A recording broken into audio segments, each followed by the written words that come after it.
I was coming into a corner hot and I had to crank tight, didn't make it in the end. Go ahead and step on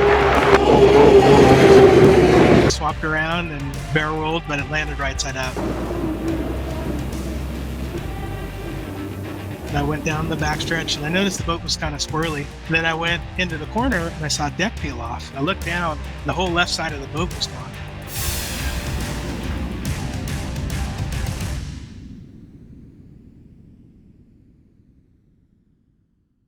Have you ever considered traveling at 200 miles per hour, inches off the surface of the water?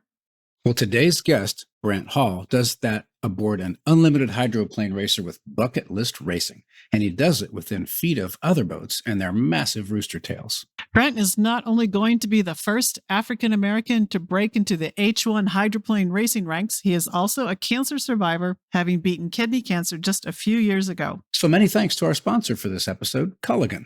With Culligan's drinking water systems, you can get the ultra-filtered water you need to fuel your high-performance lifestyle right on tap. Learn more at Culligan.com. Welcome to Season 6, and we're really looking forward to this one. So, Brent, welcome to the Adrenaline Zone. I am really looking forward to this conversation to talk about some of the similarities with hydroplane racing and flying in space and, from Sandy's viewpoint, flying jet aircraft. And this is going to be a lot of fun. So thank you. Oh, excited. And I was saying, welcome to my COVID castle. We built this when COVID happened. So I had a place to work and I've got my workout equipment. So yeah, we're ready to go. Let's do it. Nice. Well, we really are excited to have you, Brent. We've wanted to interview a hydroplane racer for a long time now, and we're delighted to have you on the show. But we always start by asking, sort of where did you grow up? What were you like as a kid? How on earth did you get interested in, of all things, hydroplane racing? Sure. Yeah. So definitely have grown up in the Pacific Northwest, and many who are listening to this podcast or viewing it know a lot. Hydroplane racing is a big thing here. And so growing up as a kid, every summer I would look forward to Seafair. And that's the biggest festival of the summer.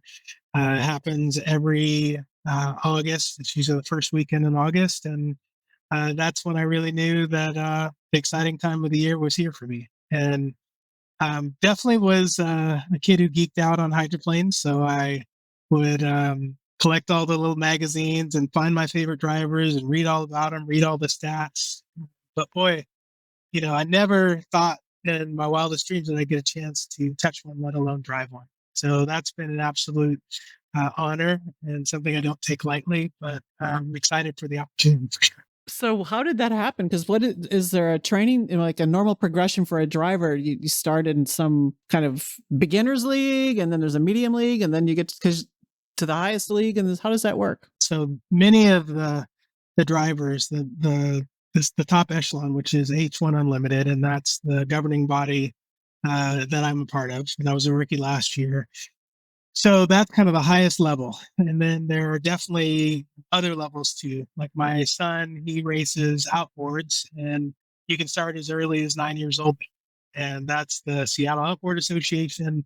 This past weekend, we had our award ceremony. So really excited for just young kids. And we've got some older kids too, myself included, who race those outboard boats.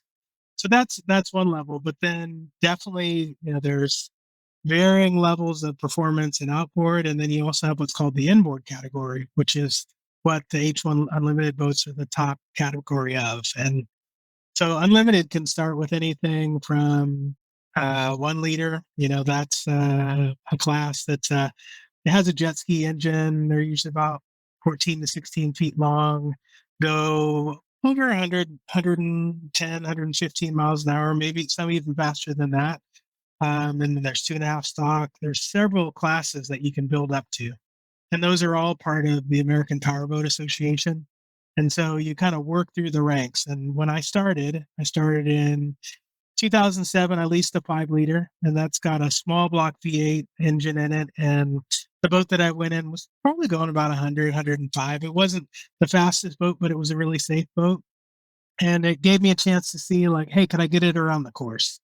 And once I did that, I was like, yeah, I kind of like this. And it had really started even before that with radio control. So as a as a young kid and as a younger adult, I started playing with radio controlled hydroplanes, and we used to race those in the club.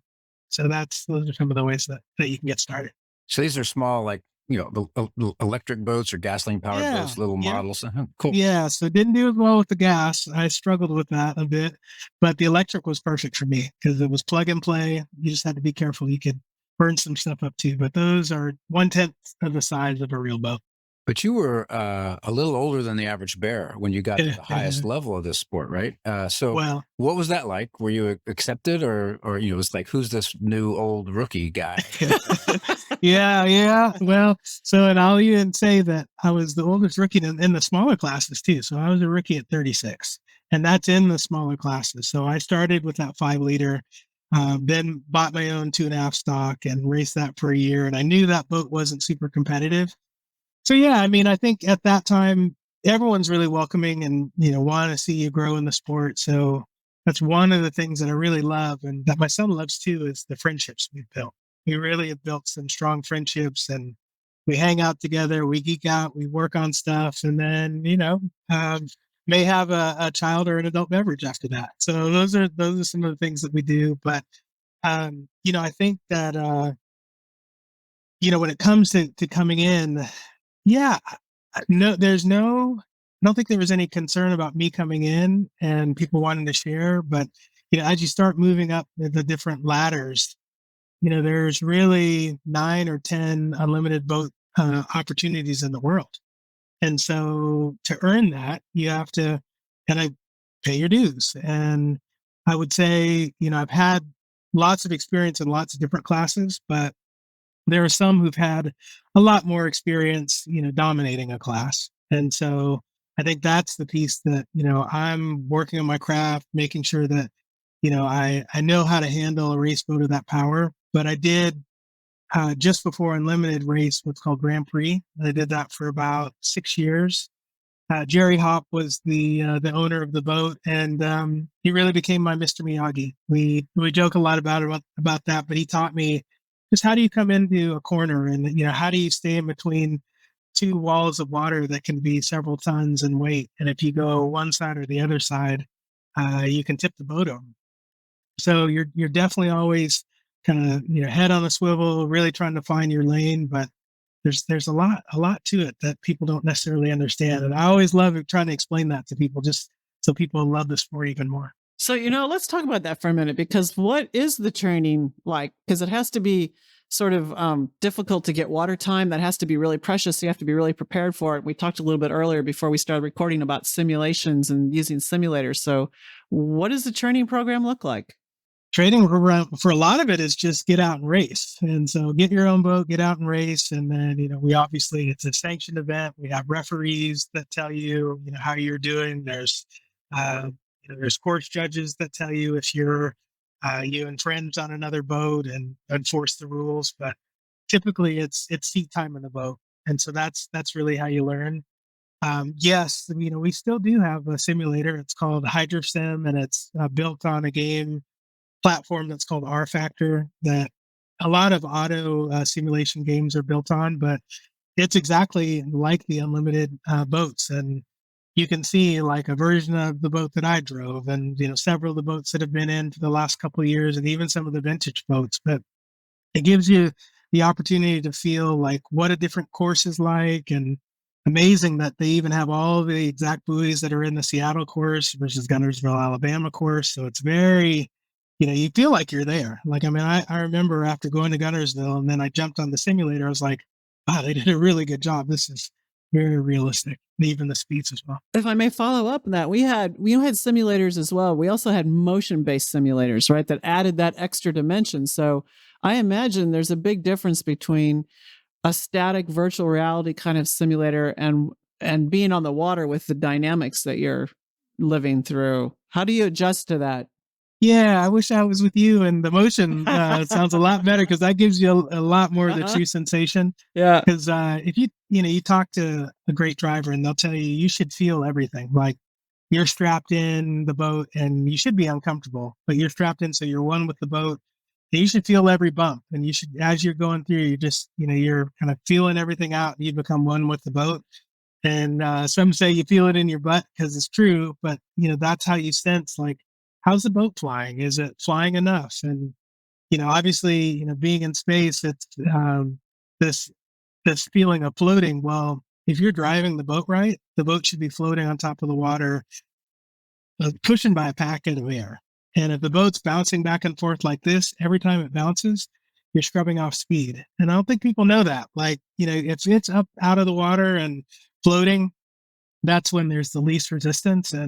But that's also the time where just a gust of wind or anything that you aren't aware of, or a wave, that's what can tip you over. So you're always kind of looking for, okay, is that a wind gust going across the water? You have a radio person in your ear telling you, hey, watch the wind on the front stretch. It's pretty windy. And, I saw you get light the last time, or you got 3 boats on your left, stay tight. A lot of instructions are happening while we're out there.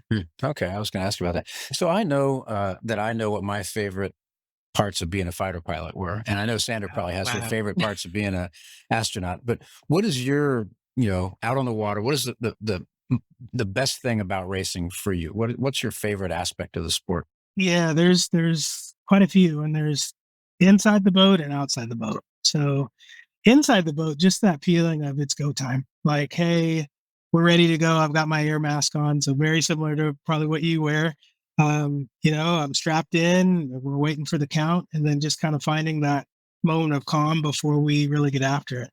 And then after that, man, you don't remember a lot. You're just your head's on a swivel. You're really thinking about all of your next moves. And one of the interesting things about when we prepare for a race that a lot of people don't know as much about either is there's a race before the race. So really, once you get out in the boat, there's a 5-second clock, and you need to jockey for position and get yourself at the start line at 0 at full speed. And so, and also it would be most advantageous to be in the inside lane because that's the shortest way around the course. So there's a lot of strategy, a lot of posturing, or trying to get someone to go faster than they need to. So then they're over their clock, and if they're over, then when they start creeping up to the start line, they have to stay above 80. And if they've gotten too far too fast, then they can't really step on the gas and hit the line at 0.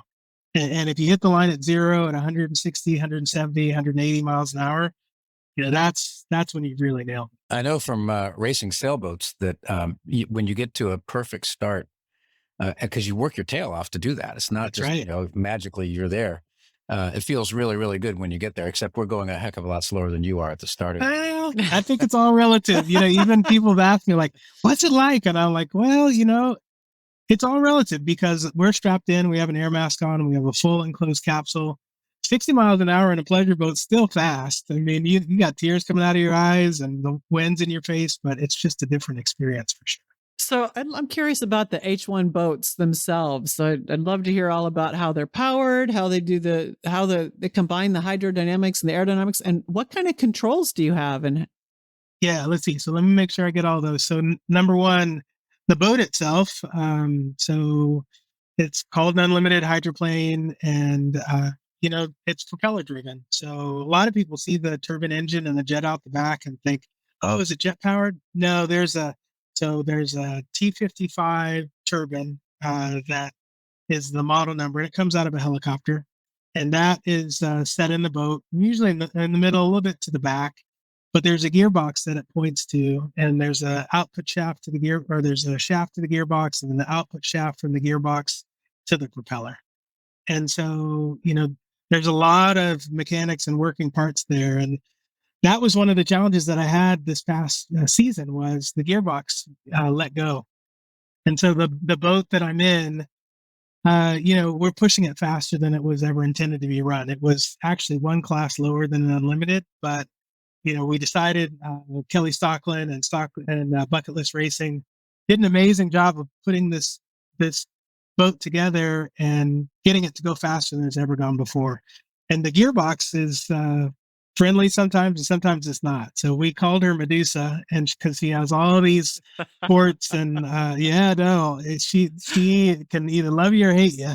And this year she just wasn't happy. So what would happen is the temperatures would go up, And so I could see that in my gauges, and I'd start smelling smoke in the cockpit, and then look back, shut it down, and the gearbox would let go. And that's hard, hard in a number of ways, because Kelly and the team worked so hard every time to rebuild that gearbox. I think in 2023 it was rebuilt 3 times. So, and that's all custom machining and putting it all together. And man, just hats off to Kelly and the team for continuing to try. And then this year, well, we were really looking for a more competitive hull, and so we're in off-season talks to get that all together. And we're getting close. But yeah, I just there's a lot that goes into it.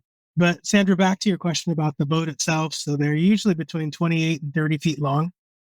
So that gives you an idea of the size. The motor I had was a little bit lower horsepower, but typically T55 turbine, usually anywhere from 27 to 3,000 horsepower. So it's quite a bit of horsepower, but it's a different type. I mean, it really spools up. And then I'd say the first time I was in an unlimited, I just realized it's different than a Grand Prix or different than a two-and-a-half stock. You really step on those and they get going. You'd hear people say this and you're like, school bus, but some people would say it's like a school bus, because it takes a while for it to spool up, but then you look over to your left and all of a sudden you see buoys. Okay, I'm going fast. And then when you hit the corner, you really know, because it's about 3 to 3.5 G's in the corner, sometimes really? more. Yeah, oh yeah. No, you have a headrest to keep your head off the windshield because of the G forces. Wow. That's cool. So the controls in the cockpit. Controls in the cockpit. Steering wheel. What have you got? Steering wheel, your throttle, pedals. Yeah. How do you control the? Now he's right. You're right. So yeah, steering wheel is just like in a car, but definitely no power steering. So when you hit every bump, you're feeling it, and you're muscling it through the corner and muscling it back. So that's the steering wheel. And then we have 3 pedals. Some boats have 2. The H1 Unlimited boats have 3, just for the sheer power of the wing movement. But my very far right pedal is my accelerator. So just like in a car, and I'll hit that. And then there's 2 pedals right next to that, and you'd think there's that clutch and brake, but no brakes in a hydroplane. But it's to control the front wing. So the second pedal brings the wing up, and so that gives up force in the corners. And what you'll see on an unlimited is, as you hit the corner and you've got that big wall of skid fin water coming off, you start scrubbing off speed. So if you can force more air into the boat, it helps you come through the corner faster and cleaner. And then as you start coming out of the corner and then start straightening out, then you start seeing, okay, so now I'm starting to move and I'm going straight ahead. Well, that far left pedal, that pedal controls the front wing and brings it down, or puts down force on the boat. So if the boat starts getting out of shape, it reduces the airflow under the boat and brings the front end of the boat back it's down. stability. It is stability. Yeah. So you're manipulating that all the time. So how has hydroplane boats have been around for a long time. I remember as a little kid, watching them, I think on San Diego Bay or Mission Bay. Sure, Mission Bay. Oh, beautiful. But how has the technology and design actually evolved over the course, maybe even before your career? How are they different? Well, so the boats that we probably grew up on are the piston powered, right? So you would notice that a lot more sound, and V12, still amazing horsepower, but a lot heavier too.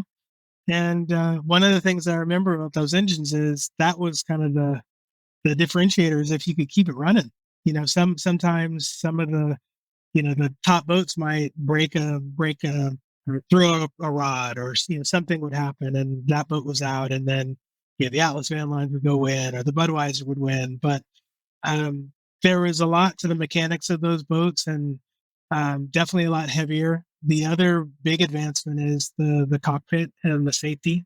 So we lost some great drivers. Definitely, there were several in the 60s, but then when we lost Bill Munsey, and then we lost Dean Chenoweth right after that, there was this real need for, hey, how do we protect our drivers? And back then the thought was, hey, if you get thrown from the boat, you get thrown clear, and then, you might be hurt a little bit or banged up, but you'll be okay. But that didn't always prove to be lucky, depending on how the boat turned over. The driver may not have gotten a chance to get out.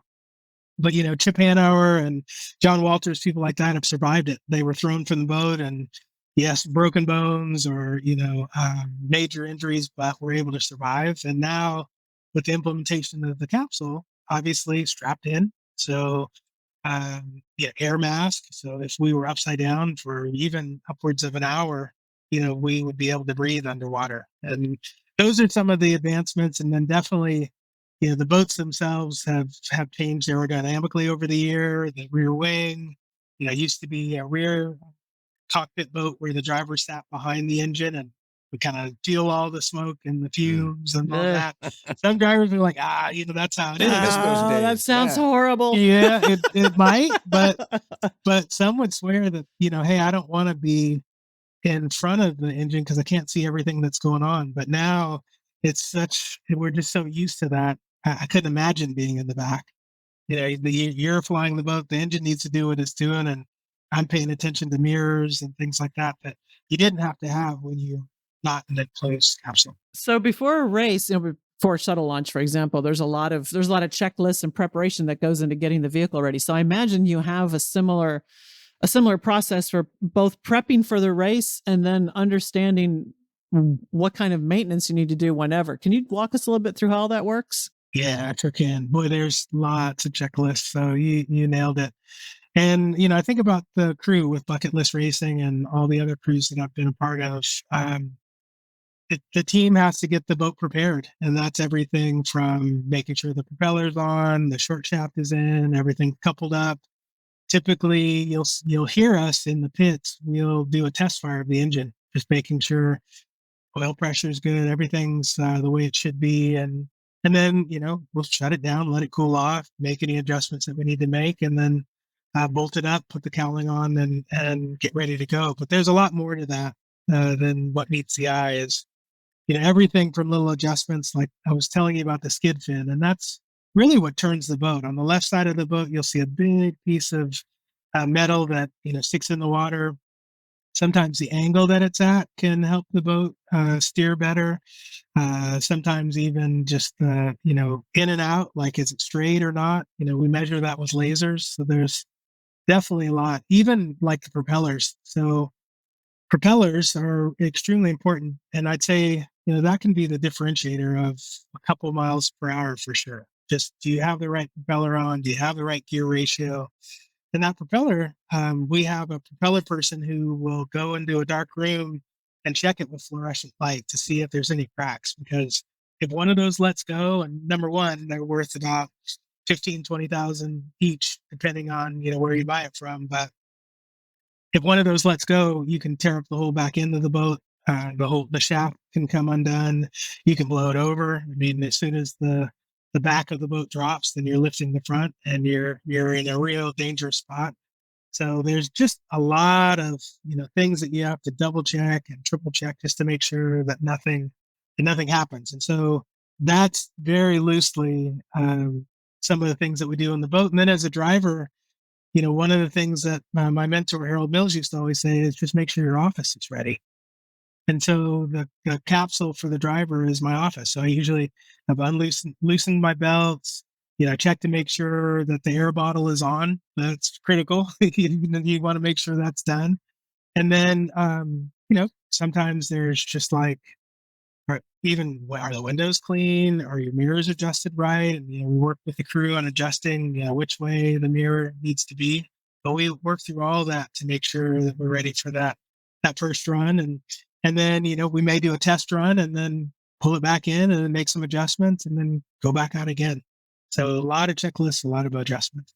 So, we were fortunate enough to interview Joseph Newgarden, IndyCar driver. And, those Indy cars are so tightly controlled, standardized rules. I mean, you can get thrown out of a race or penalized for the smallest little infraction.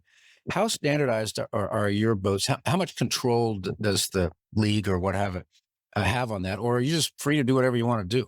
And how much of it's proprietary? I mean, none of it's, none of it's proprietary. And as a matter of fact, I'm proud of H1 Unlimited. They post their rule book out. So if you're curious about it, you want to know, go take a look at the rule book. But No, there definitely are guidelines to make sure that the boats are evenly matched. And but it isn't quite like a NASCAR or Indy where every boat or car is exactly the same. So we have different hull designs, and some have different motors. So most are running that T55 turbine that I mentioned, but there is one with an Allison piston powered boat, and the fans love that. And then last year I had the T53 turbine. So there's a little bit more forgiveness on the boat makeup shape, but there definitely are some rules as far as like you couldn't strap a Sidewinder rocket motor. no Sidewinder rocket motors, Okay. no Just shuttle, saying. no shuttle parts, none of that. That's a good rule. That's a good rule. Okay. No, none of that. But Okay. definitely like fuel flow is one. So I think it's 4.1 gallons per minute. And if you go over that in each of the boats, there's a little red light that goes off. And I believe it's if you stay on that for more than 5 seconds, then you get a penalty. So again, we're trying to make sure that we keep things as even as possible.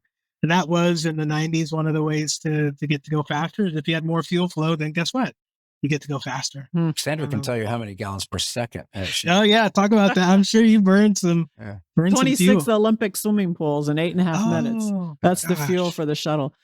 So yeah. So we're of course talking to launch control and mission control when we take off. And you mentioned you have a voice in your ear when you're on the course. Is that your pit crew? Is there a special person who's sort of your course master, voice, or how does that work? Yeah, so we have a radio person that's up in the corral, and sometimes those go up in like a scissor lift, so they're up high over the course. But then they can just give you guidance, and you actually have the person that's in the scissor lift, which is helpful. But then you also have someone who's guiding you off the dock and out to the course, and then also as you're coming back in. As you can imagine, there's a lot going on and a lot of adrenaline happening, and you want to make sure, hey, did you turn your igniters off? You don't want to burn those up.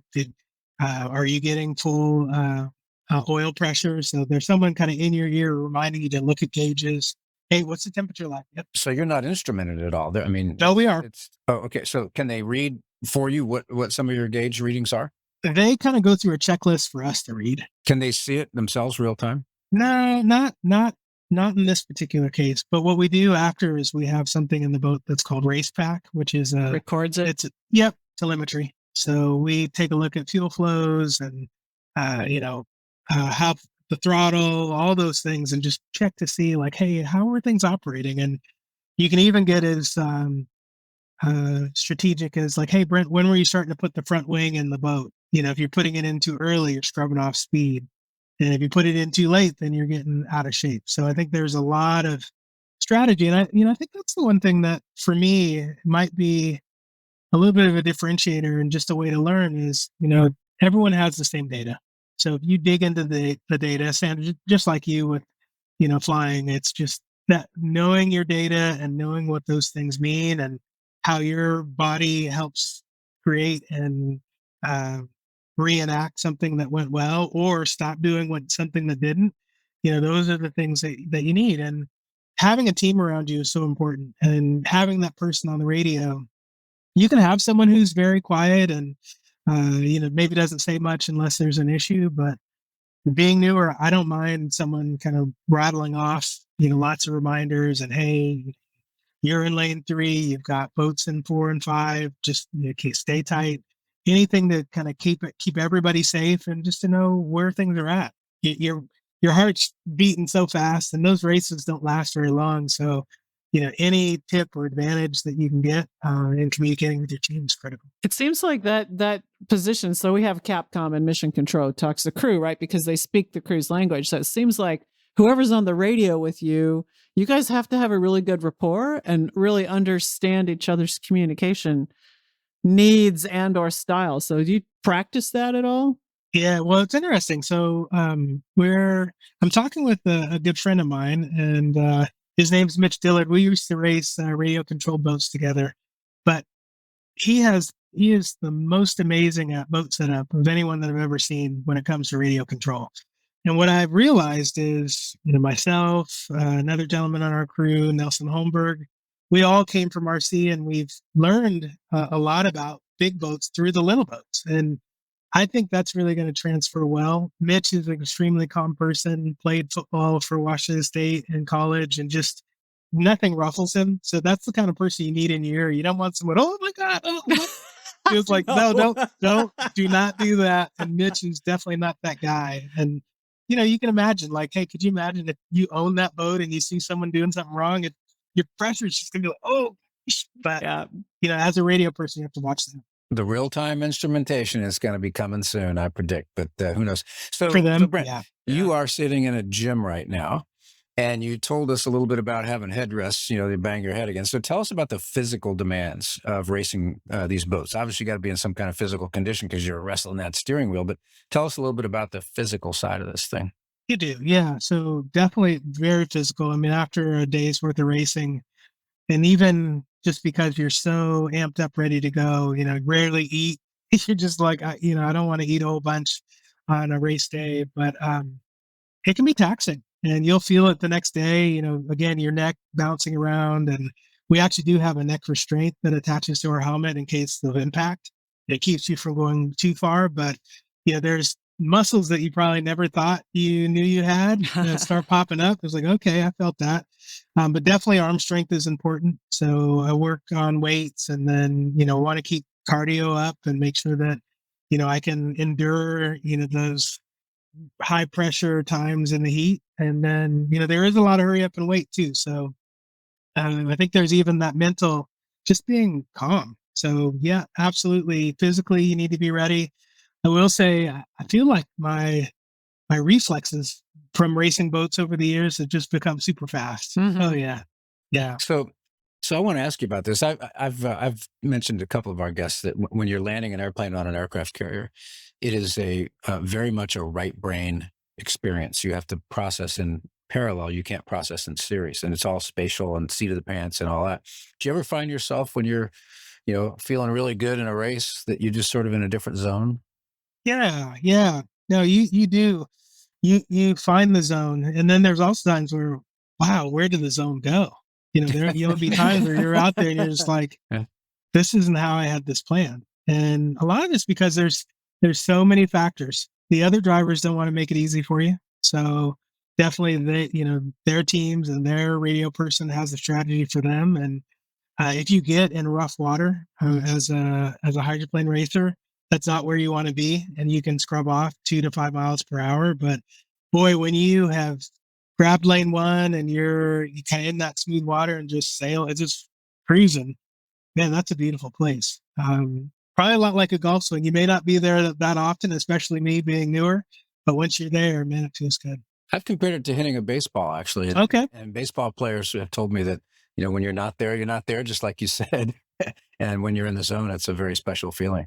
That's right. So you've alluded to this several times, but let's just talk about hazards directly. Yeah, I mean, sure. I would imagine finding yourself upside down in a hydroplane could be a bit of a scary experience, even though you have oxygen and you're okay. I mean, getting turned over in a boat. What other kind of, first of all, has that ever happened to you? Yeah, I haven't been upside down, but I have done a barrel roll. So yeah, one time In a boat. In a boat, yeah. You're like that? Do boats do that? Yeah, they're not supposed to. Yeah. So definitely I was coming into a corner hot, and I was trying to overtake first place, and the person that I was up against, he did everything he was supposed to do, which was hold me tight, and I had to crank tight to get between him and the buoy, and I just didn't make it in the end, swapped around and, barrel rolled, but it landed right side out. Now, we did have some damage on the boat, but, it's one of those things in racing. And then probably the most unique incident that I had was I was driving a boat for someone else, and, he was on the radio talking to me, and I went down the backstretch, and I noticed the boat was kind of squirrely. I'm like, oh, that's weird. And then I went into the corner, and I set the boat, and I saw a deck peel off. I was like, that's not right. And so, I started going to the corner. It wasn't going as sharp in the corner as it used to. And I looked down, the whole left side of the boat was gone. So I was like, wow. And that's at about 100 miles an hour when that happened.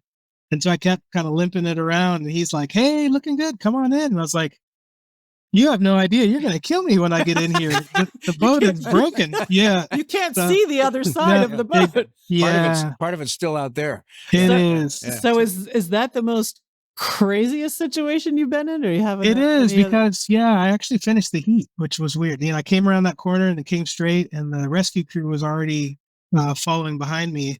And then as soon as I dropped it off plane, it started wanting to sink. And a friend of mine, Kip Brownie, gets out. He's like, "Dude, that's not even right. You didn't even get wet. That's not right." So yeah, those are some of the crazy situations. But I've had some close calls too, and definitely the gearbox letting go is not ever easy. But one thing that I've always tried to do is not drive over my head. And so I know the amount of experience I have, and I still have to grow and creep up on that. You don't just go out and say, I'm going to go, win a boat race. No. Matter of fact, if you think that way, you're kind of disrespecting how much time it takes to get to that kind of success. And so, again, I'll creep up on it. I have a great team around me to coach and train me up, but it's going to take some time. And I know that. From a hazard viewpoint, what about the other drivers? Are they hazards, and how do you manage that? Because that's completely not under your control at all. Yeah, no, and that's kind of what we were talking about earlier, is just when you're a driver, you want to make sure the person next to you going 180 miles an hour has good control of their boat. And that's why, hey, does he have the experience to do this? And I appreciate people asking those questions. But at the same time, that's my job to make sure that I'm keeping myself straight, keeping, them safe, and really, knowing my craft. And so, yes, the driver can be a hazard too. Like I said, I spun out. If someone was behind me, they could have run right into me. Right. So, Whoa, that'd be bad. well, yeah. And that's happened. That's happened before in our sport. So you really have to, as a driver, be thinking about, okay, yes, we are going 180 miles an hour, but where's my out if something happens? Or if my lane goes away, what am I going to do? Because that happens too. If you're not up there, then you're not there. And so it's really easy for lanes to go away, and then all of a sudden, all you see is white water, and you're hoping you come out of it okay. Wow. That's part of the risk. Water is the ultimate health drink. With Culligan's filtration systems, you'll get the superior quality and pure tasting, ultra refreshing hydration you can count on to power your performance. Culligan's smart reverse osmosis systems take it to the next level, helping you set hydration goals, track how much you're drinking, and even see what contaminants are reduced in your water. That means you're always getting the exceptional water you need to feel truly good inside and out, ready to face the day and whatever challenges it brings. Culligan, water you love. So, Brent, you've got a couple of really interesting and compelling personal stories, and I know that Sandra and I love interviewing guests that have different types of risk that they face, and obviously you face a really fun risk in the sport. But earlier in your life, you had to face a very difficult risk, and that was a battle with cancer. Tell our listeners about how you got through that. When I found out that I had cancer, that was numbing. I had physicals every year for boat racing, and the only reason that I found it was I had an episode of blood in my urine, and I was like, that's not right. And so I went to the doctor, and they said, hey, you're pretty sick. Now, I know you've got a business trip, so you can go ahead and go on that. But when you get back, we really need to figure out a plan for you. And we had done all the scans and found out that I had stage 4 kidney cancer. Oh my goodness. goodness. My kidney was about the size of a grapefruit, and it needed to be removed. And so it's really fortunate. I have family members that work in the medical field that are doctors, and they said, you got to get to Fred Hutch. And, I was like, okay. But at the time I was really numb. I just didn't know what to think or say. And, I went to Fred Hutch, obviously some of the most amazing cancer doctors in the world. And I got onto a clinical trial that had just been blessed as official, and it was immunotherapy. I did that for about 2.5 years after the surgery. I was actually after the surgery, I was walking that night, and they were like, who are you? And then, that morning they said, hey, I think you're okay to go. I can tell you're going to fight through this. And that's that's just how I approach things. I'm sure were there times of fear, just like getting in the boat, yes. But I'm going to get up and get after it. And so that's what I did. And 3 months later, I was in a boat in Madison, Indiana. That's the shirt that I bought there. And, that 2 years of immunotherapy right now, no sign of cancer present. So very grateful for my doctors, Dr. John Gore, Dr. Thompson, the folks at Fred Hutch, and then wanted the opportunity to get back. So when I got in unlimited hydroplane, and a good friend of mine, Kelly Price, he said, "Hey, do you know anything about Obliteride?" And I said, "No, I don't." But when he said Fred Hutch, that's the bike ride, walk, run that they put on for cancer research, and they raised, I think it's over $6 million last year, and I was the keynote speaker there, and had a chance to tell my story in front of their audience and get people pumped up about doing the ride, and so extremely honored for that. But cancer hasn't left us. Like my brother has just been diagnosed with lymphoma, and that just happened a couple months ago, and not many people know that. But that was really a tough thing to hear, and I think it's harder for me because it's him, not me. It's easier when it's yourself because you can control it, but when it's the last living sibling or last living family member that I have on my side, that's hard. So luckily he lives 5 minutes away and we talk every day. I told him I was joining the show and I was going to get to speak to an astronaut. He's like, "Cool, tell me about it." So yeah, we're just trying to keep his spirits up. He's going through chemo. His cancer's a little different. Has lost a lot of weight. So that's hard to see, but boy, his spirit and his positivity hasn't left. I think we got that from our mom. You were probably an inspiration to him too, I imagine. So good. Yeah, I hope so. Yeah. Speaking of inspiration, you're the first African American in the sport. So that definitely is role model territory for lots of young men and women who might be interested in following in your footsteps. Yeah. And I realize how important that is. And I also realized that there was someone who paved the path for me. And you heard me mention him earlier, Bills. So he was a national champion driver in the limited ranks, and then also was an unlimited light driver, very successful there. He got laps in an unlimited, similar to like what I had, but hadn't gotten fully qualified. So, you've heard me say this in other interviews, but he took it 90% of the way. I'm going to take it the extra 10, and we're going to celebrate it together. I think the world of him. Wow. And if I've got this right, racing runs in the family, right? You've got a son who's involved in junior hydroplane. Yeah. Yeah, I do. And it's a fun story that he even got involved, because truly the first 8 years of his life, Dad, that's your thing, not my thing.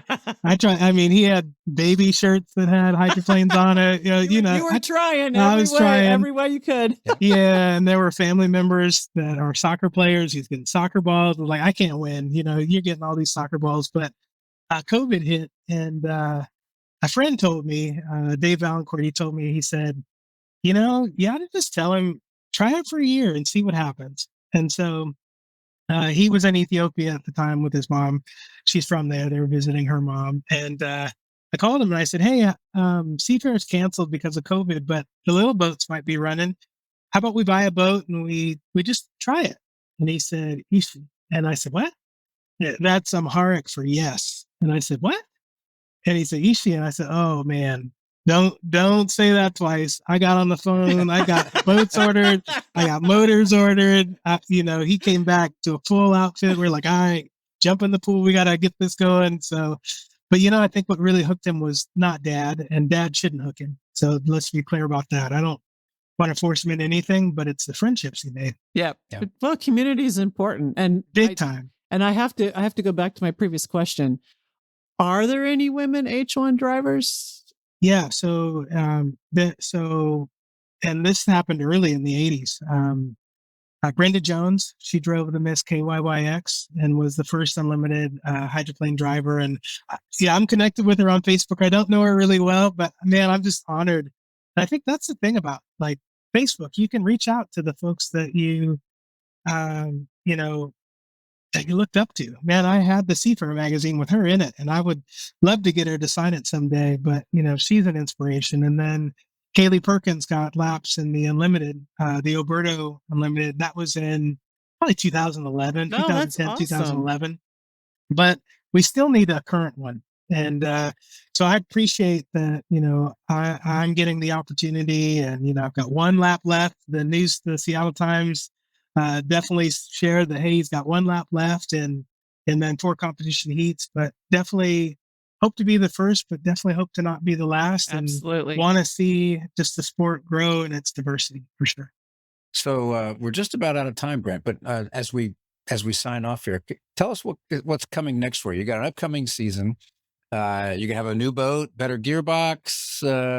Tell us what's next. Yeah. So, boy, right now, I mean, every weekend is about trying to figure out that very question. And so we know that the 440 is not going to be the boat this year. That's the one that I drove last year. The gearbox would just take some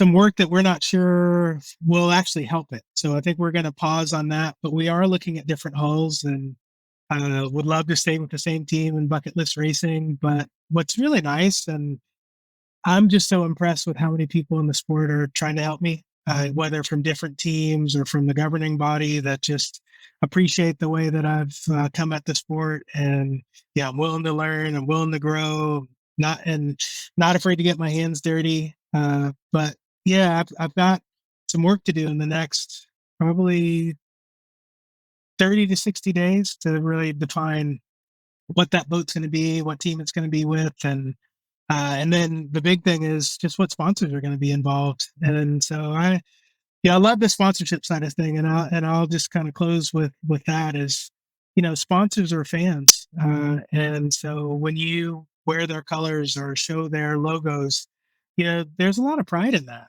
And so, I've had lots of sponsors that have supported me along the way. Boitano Homes, Les Schwab, you name it. We've got a long list. Mind Seekers, Gutters by Keith. I could list the whole name, and I'm sure I left someone off. But just to say that there's a lot of people that support me in going after my dream. This is a very expensive sport, and sponsors are extremely critical. Hey, you're in Seattle. What about Microsoft? Come on. Microsoft, yeah, I'd love that. Okay. Hey, Yeah. say it. Well, from your lips to God's ears, right? Okay. Yeah. Yeah. But you speak it into existence. And one of the things that I like to do is speak in front of all employee meetings. So I just did one 2 weeks ago with Talking Rain, and got a chance to speak to them during Black History Month. And I was honored. They shared my video, and people were emotional and truly proud of what they had seen. And we got a chance to interact and engage, and I love that part of the sport. So I was talking to you about what was inside the boat, but probably where I excel is outside the boat and really engaging fans one by one, putting kids in the boat and getting them excited about it. Because guess what? Someone did that for me, and anytime I can do that, job well done. Awesome. Well, Brent, this has been everything we were hoping for and Absolutely. more. If our listeners want to follow you this season, it's BrentHallRacing.com. Yeah, BrentHallRacing.com is the website. Brent Hall Racing on Facebook, Brent Hall Racing on Instagram, Twitter. I'll be Brent Hall watching. Racing. We are a good luck charm, by the way. Joseph Newgarden won the Indy 500 Okay. after we interviewed him. So Bring it. It Bring was, it. it was all you. All right. Us, yeah. Okay, All right. well, I will take it. all right. Thank you so much. Thank you. That was really wonderful. My pleasure. Thank you. That was ultra hydroplane racer and cancer survivor Brent Hall. I'm Sandra Magnus. And I'm Sandy Winnefeld. Thanks again to Culligan for sponsoring this episode. Culligan, water you love. Please pass our podcast around to your friends, and we'll see you next week with another fun episode of The Adrenaline Zone.